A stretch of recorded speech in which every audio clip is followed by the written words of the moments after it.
Are you enjoying the Strange Chronicles? Would you like us to make a season 2? If so, please help us spread the word. Tell your friends, family, or anyone you think would love it. You can join our mailing list at thestrangechronicles.com or email us at info@thestrangechronicles.com. Please enjoy the show.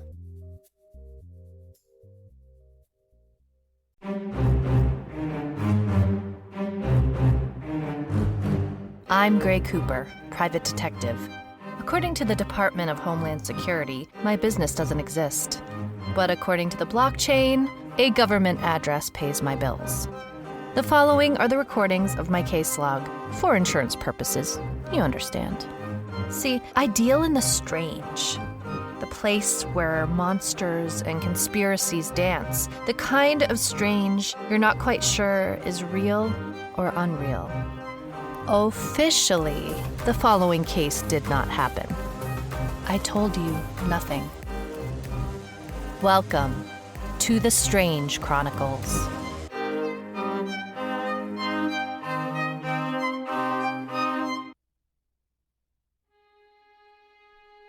Case log 943, November 20th, year 2053, Salem, Massachusetts. Missing persons, Joe, Nebraska, and Detective Woodman Cooper. My dad. I reconnected with Dad even though he'd ghosted me on our vacation plans. When I told him about Joe and Zeke over the phone, he said if Zeke had inhabited Joe to the point of choosing clothing and morphing in public, then Joe didn't have much time left. Dad said he'd call a friend to help and get back to me. That was 2 days ago. I hadn't heard from him since. I started in the only place I could think of to get some answers, Dad's office.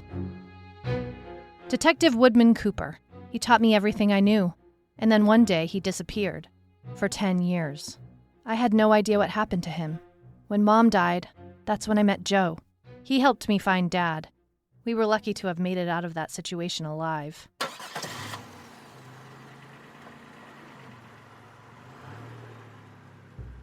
When I arrived at my father's office, he wasn't there. I found a plate of half-eaten chicken parmesan on his desk and a beer spilled on the floor. Something had definitely happened here. Dad would never waste a beer. I took a look at the papers on his desk. Looks like he was sniffing around an old case. You never stop being a detective, even in retirement.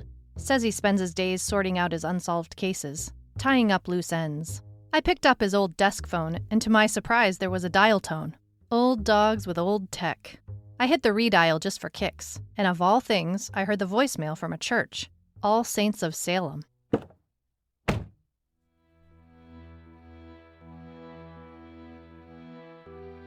I arrived at the church just after dark, only a sliver of light left on the horizon. It was a small yellow building with a pointy roof. I turned my lights on to make sure, but I was right. It was Dad's car parked outside. That was supposed to be a good sign. When I got out, I peeked into the driver's side window, and everything looked just as messy as I expected. Paperwork on the seat, unfinished coffee in the cup holder. I looked up at the church and wondered, what would he be doing here?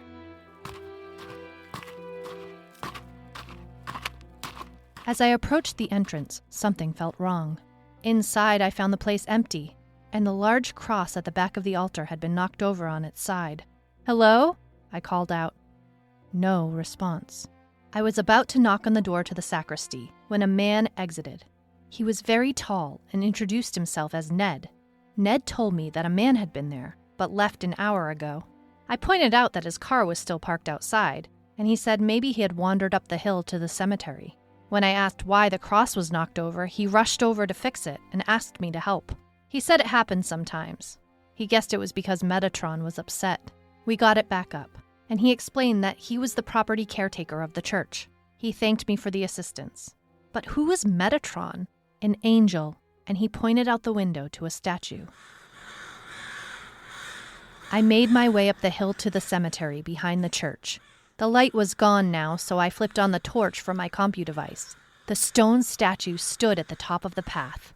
I hadn't prepared for this, and the boots I was wearing were geared more toward breaking hearts than breaking necks, which didn't make for a comfortable climb. "Dad?" He wasn't there, so I looked around a bit. I stood before the stone angel Metatron. She stood in contemplation, wings drawn. Something about it made it hard to break eye contact with it. But after a beat, I broke away and saw something on the ground in front of her. A matchbox. From the gunslinger. I pocketed it, knowing it was a sign from Joe. They were here. "I see you found Metatron," a voice said as I turned to find Ned. Instinctively, I put my hand on the trusty baton in my pocket. He offered me a small laminated card with a painting of Metatron. Under the painting were the words, "When it is dark, look up to the light, and I will guide ye." He told me this was their proudest statue, that Metatron is the angel of mediation and provides guidance to lost souls. I asked if he saw my father. He said he wasn't sure, but he did pass 2 men coming down the hill as he was traveling up on the other side. Wait, now? I thanked him and jogged to the edge of the hill. I saw them. 2 men. Too small to make out who. Dad and Joe? I yelled out, but they ducked into Dad's car. Down the hill I went. My poor choice in footwear came back to bite me, and I slipped hard on the ground, scraping the palms of my hands as I caught myself. I finally made it back down to the parking lot, just in time to see Dad's car pull away. I jumped into Hero to give chase, but when I turned the key, nothing happened. I got out and opened the trunk. The wires to the battery had been cut. After Ned helped me rig the connection using cables from an old electric lawnmower, I was back in business. At least he was more helpful than offering his thoughts and prayers. I never did pick up the trail of Dad's car. I knew I'd have to start again from square one. I headed back to Dad's office, hoping that's where they went. No dice. I lingered a bit, rifling through some of the papers on his desk. And then I had an idea. I went to the file cabinets and scrolled for Z. I found a drive with Zeke's name and clicked on it. A hologram image of text appeared in front of me. Much of the info was a rehash of things I already knew. One thing stood out, though. A note Dad wrote. I could tell it was his typing with every other word misspelled. Zeke is simple, driven solely by selfish desires. He doesn't stray too far from the task in front of him. Remember that he may tip his own hand. That got me thinking. Where would he go that is simple, a no-brainer? Joe's place.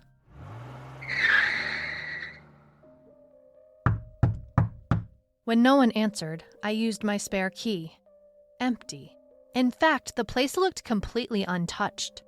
A thick layer of dust had settled on the kitchen table. It would have been too easy, I suppose. No Joe, no Zeke, no Dad. But I had noticed a shadow change under the door next door, so I tried the neighbor. I saw the eye hole go from dark to light, and the door opened a crack with a chain lock still latched. Margot. She's the same neighbor who took his mail when he was out of town. Now I realize, of course, that that was Zeke the entire time, that Joe was not visiting his brother.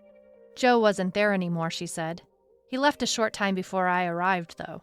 Said he looked strange, all covered up, sunglasses, hat, and that red jacket. He was alone. I almost thanked Margot for being so nosy, but I didn't want her to take my insult as an insult. Back in the driver's seat of Hero, I sit for a minute, fidgeting with the matchbox as I try to think. I open it and riffle through the matches when I see something blue. I dump the matches. There's a note scribbled in the box. Joe's handwriting. Gray, go back to the beginning. Back to the beginning? The beginning of what? Of all this, what happened with Zeke?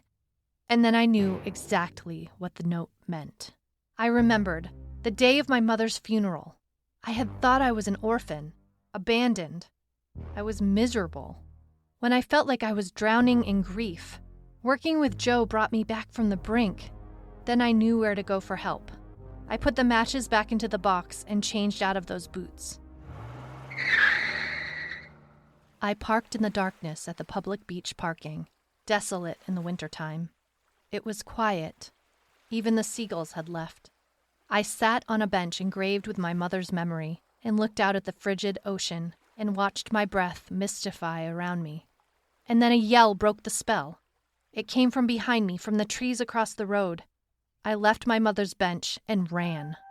As I got close, I heard them. Dad and Zeke. I snooped around a tree and saw Dad was tied to a stake in the ground. He was cussing at Joe, warning him that I was on my way. Nothing can save you now, Woody boy. It looked like Zeke was setting up Dad in some sort of ritual sacrifice, placing stones on the ground, just like Fotor had in that case in Washington. Zeke sneered with Joe's mouth. Gray will be too late. I hated to crush his expectations, but chose to jump out at that moment with my revolver. Let him go. Which one? What if I let you pick the one who will live? Who does Gray Cooper love more? Joe, listen to me. Joe's not here. Joe, I know you can hear me. We're going to save you. What if I told you Joe is already dead? Joe, remember the case with the werewolf lady? What? Remember when we drove back from upstate? After the comet? No! Zeke fell to his knees in pain. I rushed over to untie Dad, while Zeke clutched his head. The Metatron card fell out of my pocket. I looked at Zeke's sunglasses despite the late hour. Look up to the light. We needed light. Joe was helping me all along. The matchbox. I lit one of the matches. The small flame was purple. I said the Metatron quote aloud. When it is dark, look up to the light, and I will guide ye. The flame became a purple ball of fire in my hand. Zeke screamed, pulling off his glasses, and the red jacket burst into purple flames. He was withering, but that meant so was Joe. I took off my trench and tossed it over him. When we uncovered him, I could see in his eyes that it was Joe again.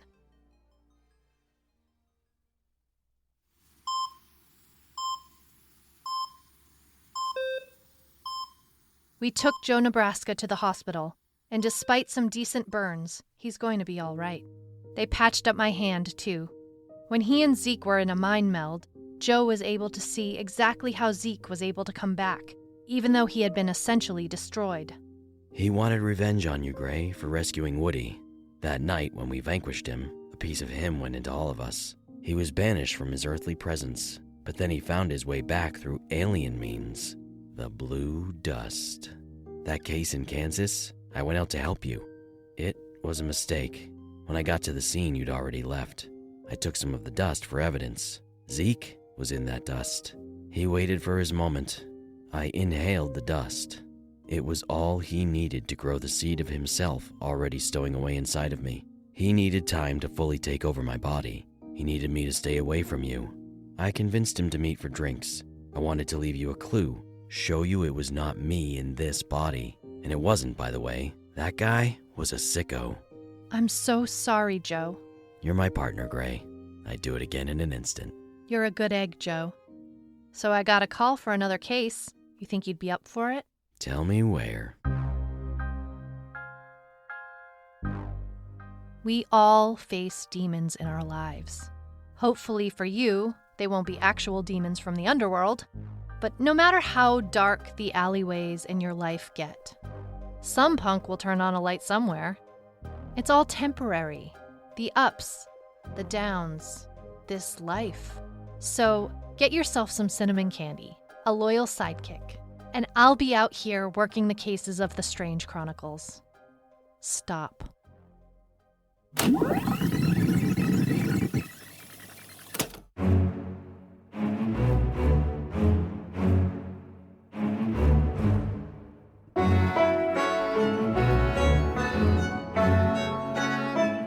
This has been an episode of The Strange Chronicles, a fiction podcast.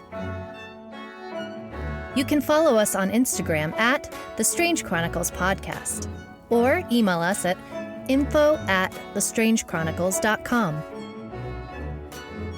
This has been a Kings of Content production. Thank you for listening.